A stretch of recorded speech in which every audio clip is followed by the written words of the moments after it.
Hamada Bakar Sneba, je suis le chargé de communication du comité national ITIE de Mauritanie.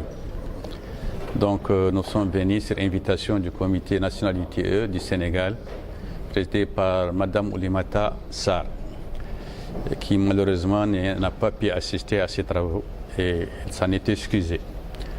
Donc ce n'est pas une première, nous avons toujours été invités par le comité national ITIE du Sénégal au moment où ils veulent présenter leur rapport.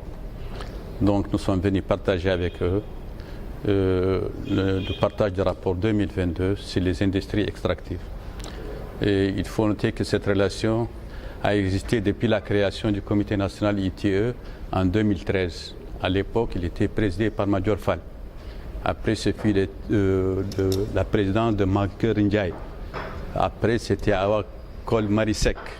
Maintenant, Saïd Ouattara, c'est pour dire que nous connaissons parfaitement le comité ITIE du Sénégal, que nous avons aidé d'ailleurs pour sa création, parce que nous, on a adhéré bien avant le Sénégal de 7 ans.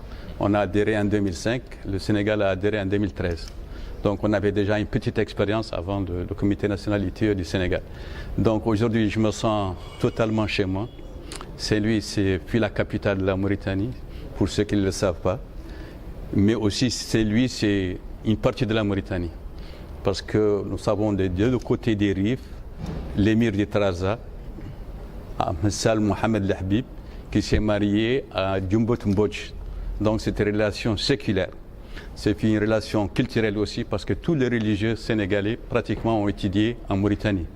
Pour ne pas citer le grand Serigne de Touba, qui a été étudié à Mederdra. Donc on a des relations familiales du côté du fleuve. Côté droit, vous avez une famille, du côté gauche, vous avez la même famille. Donc on est liés par la géographie et l'histoire. Maintenant, on est liés par l'économie.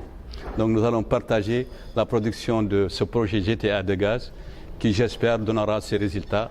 Donc l'ITIE, c'est pour améliorer les conditions de vie des populations et je vous remercie.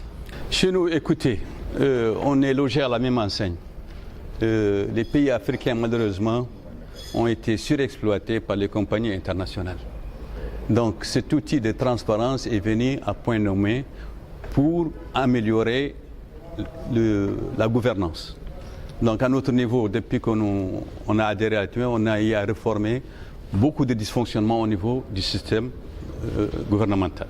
Donc l'ITIE, c'est un outil qui améliore la transparence pour in fine que ça bénéficie aux populations. Vous n'êtes pas sans ignorer que le président Diomaye Faye s'est rendu à Nouakchott. Il a rendu visite à la Mauritanie, donc comme premier pays à visiter. Il y a des raisons peut-être historiques de voisinage, mais il y a aussi des raisons économiques. Parce qu'au niveau de GTA, il y a eu un surcoût de BP de quelques milliards qui ne se justifie pas aux yeux des deux pays, qui ont d'ailleurs demandé un audit depuis quelques mois. Voilà, donc on attend le résultat de cet audit. Ce qui est certain, c'est qu'on cherche toujours à tirer le meilleur de l'exploitation du gaz pour les populations.